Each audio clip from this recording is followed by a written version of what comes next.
Bonjour Emmanuel Chaz, vous êtes la correspondante d'Ouest France en Ukraine et vous vous trouvez actuellement dans la ville de Kharkiv, dans l'est du pays. Cette grande ville est actuellement attaquée par les forces russes, mais c'est une ville que vous connaissez bien parce que vous y étiez il y a environ 2 mois, en février, pour le deuxième anniversaire du déclenchement des hostilités. Qu'est-ce qui a changé pour vous pendant ces 2 mois et qu'est-ce qui a changé pour les habitants de Kharkiv?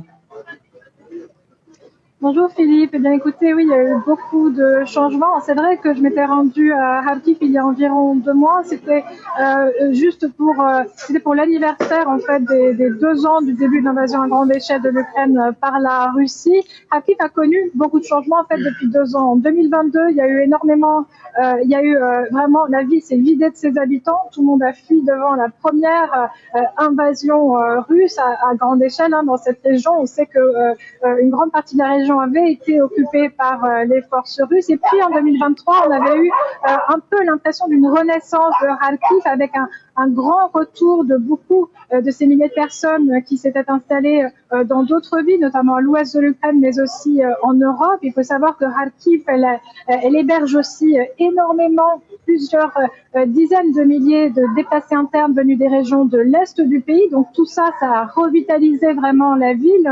C'était l'an dernier encore une vie quasiment normale. Pourtant, on est à 2-3 heures de route de la ligne de front. Et puis, depuis le début de cette année, et notamment en février, lorsque je me suis trouvée ici, eh bien, il y a eu une reprise des bombardements comme on en avait connu ici au début 2022, au début de cette invasion à grande échelle. Donc, c'est ce qui a changé ici cette année. Et 2 mois plus tard, ici, en mai 2024, eh bien, c'est qu'on se trouve face à une nouvelle tentative d'invasion russe. Alors, pas encore de cette ville de Kharkiv, qui est la deuxième plus grande d'Ukraine, avec 1,3 million d'habitants, mais en tout cas de la région, avec plusieurs dizaines de villages qui sont qui se trouvent au milieu des combats de l'armée ukrainienne et de l'armée russe, et cela entraîne en fait des milliers de déplacés internes, encore une fois. Alors justement, vous vous trouvez dans un centre qui accueille les déplacés. Les déplacés viennent de quel secteur? Et on parle de 6 000 personnes déjà arrivées. Est-ce que c'est un chiffre que vous confirmez? Absolument. Alors, c'était 6 000 personnes ce matin, sauf que 24 heures sur 24, eh bien, les gens continuent d'affluer, plusieurs centaines déjà dans ce centre de réception des déplacés internes dans lequel je me trouve. Vous voyez certaines de ces personnes, vous pouvez les apercevoir derrière moi. Il y a beaucoup de personnes âgées qui se trouvaient dans les secteurs notamment de Vovchansk, où les combats sont extrêmement intenses. Les forces russes étaient ce matin aux portes de la ville. Il y a des combats non seulement par artillerie, par bombes, mais aussi des combats très rapprochés dans ce secteur où les Ukrainiens tentent de contenir les forces russes. Et donc, tous les habitants qui étaient dans ces villages, donc les personnes âgées, notamment les personnes à mobilité réduite, leurs familles également qui se trouvaient encore là, ont été évacuées, sachant que ça fait déjà des semaines que des évacuations obligatoires avaient cours dans la région de façon assez graduelle pour permettre notamment aux enfants d'être évacués. Je parlais un peu plus tôt au chef de ce centre de réception qui reçoit les évacués, qui me disait c'est vrai qu'aujourd'hui on n'a pas vraiment de déplacés internes qui sont des enfants, puisque ceux-là avaient déjà été évacués depuis plusieurs semaines. En revanche, beaucoup de personnes âgées, j'ai pu parler à certaines d'entre elles un peu plus tôt, celle que vous voyez justement derrière moi, qui est venue avec 4 de ses chiens, vient d'un petit village très attaqué. Elle a 84 ans, imaginez-vous, c'est la deuxième fois qu'elle doit fuir la perspective d'une occupation russe. Elle fait partie des déplacés internes qui ont la chance d'avoir une famille pour s'occuper d'elle, mais beaucoup de ces personnes sont démunies, elles se retrouvent ici et elles ont perdu tout simplement tous leurs effets personnels, elles ont perdu leur maison et elles ont dû partir en hâte ces 2 derniers jours.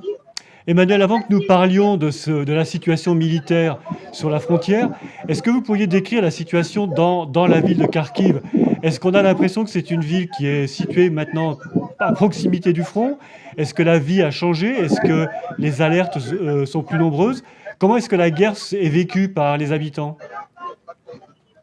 Les alertes aériennes sont vraiment plus fréquentes. On en a déjà eu 3 aujourd'hui, dont certaines assez longues. Et c'est vrai qu'avec elles vient aussi une vague d'angoisse parce qu'on se rend compte que la Russie utilise de plus en plus de bombes planantes. Donc ce sont des bombes qui causent des dégâts extrêmement conséquents. Ça détruit pas seulement un petit immeuble, ça peut détruire une rue entière, ça peut souffler les fenêtres de dizaines, de centaines d'appartements et évidemment c'est destructeur au niveau humain. La Russie a fait usage de ces bombes 12 fois plus depuis le début de cette année comparé à 2023. Donc il y a cette crainte et effectivement vous parlez de cette conscience ou non de la ligne de front, elle est beaucoup plus présente depuis quelques mois, depuis que les bombardements se sont intensifiés, mais aussi avec ces dernières semaines, la Russie qui avait amassé près de 50 000 hommes de l'autre côté de la frontière. Donc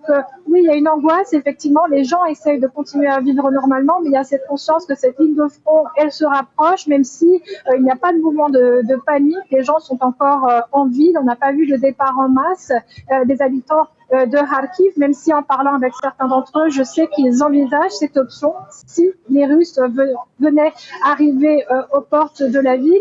Simplement, il n'y a pas de panique aussi parce que en l'état actuel, même si les forces russes arrivent à enregistrer des succès tactiques sur des villages dans la campagne de Kharkiv, il semble pour l'instant encore très peu probable que les forces russes soient suffisantes pour s'emparer d'une ville de la taille de Kharkiv. Alors, l'état-major ukrainien donne quand même quelques précisions sur la nature des combats. On sait que les combats ont lieu dans des zones plutôt boisées, plutôt escarpées, qui ne sont pas très propices à la manœuvre de blindés et de chars. Donc on a des combats d'infanterie. Est-ce qu'on parle de ces combats? Est-ce qu'on parle des résultats, des pertes ukrainiennes ou russes dans Kharkiv? Alors, on ne parle pas forcément de cela à Kharkiv. En revanche, quand on parle aux habitants, ils en sont très conscients puisque tout simplement, dans ce genre d'offensive, il y a toujours ce moment où plus de notes d'avis de décès apparaissent sur les réseaux sociaux. On voit que les amis d'amis ont perdu quelqu'un, que les voisins ont perdu quelqu'un. Donc, il y a une intensification. Avec l'intensification des combats, il y a plus de blessés, il y a plus de morts. On n'a pas de chiffre officiel côté ukrainien. On a en revanche l'admission que les combats sont extrêmement difficiles, mais aussi cette affirmation de la part de Kiev que les combats sont contenus.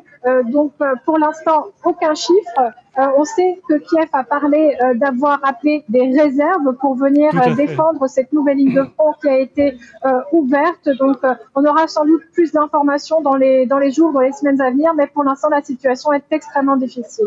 Vous avez circulé entre Kiev et Kharkiv ce matin en voiture. Est-ce que le voyage a été difficile? Est-ce qu'il y avait des convois militaires et des barrages? Ou est-ce que la situation était finalement plutôt paisible?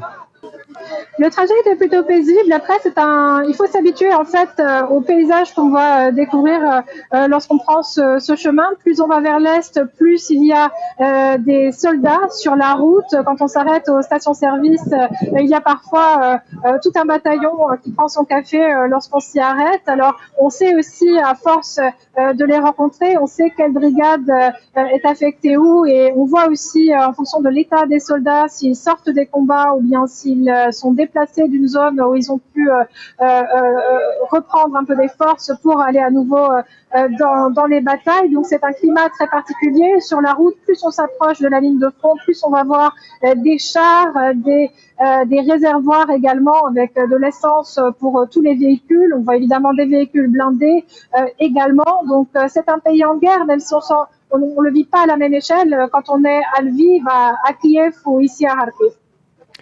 Merci Emmanuelle, soyez prudente et en tout cas bon reportage et bon voyage dans l'Est de l'Ukraine. Merci. Merci à vous.